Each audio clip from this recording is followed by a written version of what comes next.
Welcome back. We just learned what a programming language is. It's just a set of instructions that we give to a translator. And this translator can be an interpreter or a compiler. And we give these files that we create, our own code, our source code, to these translators.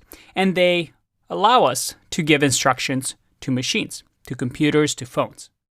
So we learned that we need these machines in order for us to write Python, right? How can we get these? Well, we download them. And here we download Python from the Python Software Foundation, from python.org. Now, before we download Python, we're going to wait a little bit. Because in this course, I want you to understand why we're doing things. Not just follow my tutorials, follow my videos, and, well, not understand the meaning and the fundamentals behind why we're doing things. You should be able to teach what you're going to learn. So let's take a pause here for a second. If this is the first time that you're learning a programming language, I have some good news for you. At the end of the day, all programming languages do the same thing. They tell the machine what to do. However, different languages have different ways of doing it. The beauty is that most languages have very similar principles. If this is your first programming language, well, this is going to be the hardest part, learning the first one. Afterwards, every new language you learn becomes easier and easier, in the sense that it's not the same as, let's say, learning English and Japanese, two very distinct languages.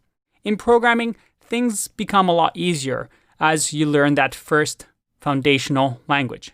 Now, if this is not your first language, and let's say you've written code in C, C++, or JavaScript, and you just want to learn Python, well, you're going to find these first couple of videos quite easy. But bear with me. Trust me. We're going to get into some advanced topics here.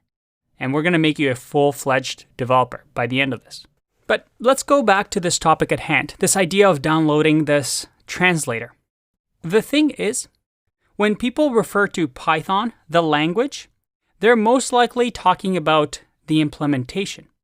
That is, they're talking not about the language itself, because Python, the language, is just a specification. You can think of it as a document that somebody wrote that says, hey, when I write the words DEF, that means something in Python.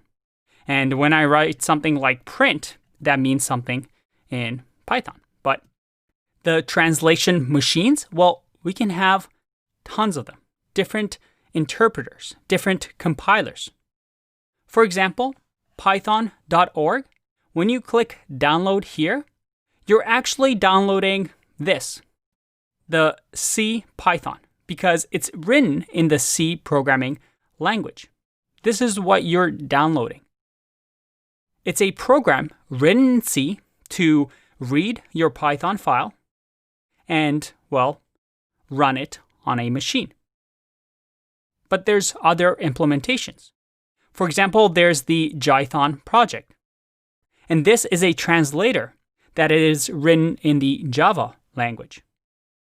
There's PyPy, which is actually written in Python. So it's a interpreter, it's a translation machine written in Python. And then there's also things like IronPython, which is written for the .NET framework. So here's a little trick question. When you download from Python, the official language is actually CPython. You're downloading this interpreter that follows the Python specification. But at the end of the day, it's a machine built by somebody. But these machines can, well, come in many forms. So when most people talk about Python, they're talking about this one, CPython, that, well, does our translation for us. It interprets our Python code and runs it on a machine. So we're downloading this. And if you want to really get into details as to what we're downloading, well, we're downloading a machine that takes our Python code, which, don't worry, we're going to write, and it goes through the interpreter, which we download using CPython. And this CPython is going to create something called a bytecode. For example, this bytecode prints hello world on our screen. Now, this might look like gibberish to you. And even for me, I don't know bytecode. This looks pretty, confusing, just for printing hello world to the screen. Well, the interpreter does that automatically for us. We don't see it. It's behind the scene. Now, once it creates a bytecode that is closer to machine code, it then uses the CPython virtual machine. Again, just something that runs this code, and then this code gets run on our machine. Now, you're never ever going to be asked this question in an interview. I mean, maybe. And most developers don't know this. But I want you to use this as a reference. That when we write Python code throughout the rest of this course, this is what's happening. We're writing Python. It gets interpreted line by line and formed into what we call bytecode. And this bytecode gets run on the CPython virtual machine, which runs on our computers, our phones, our laptops.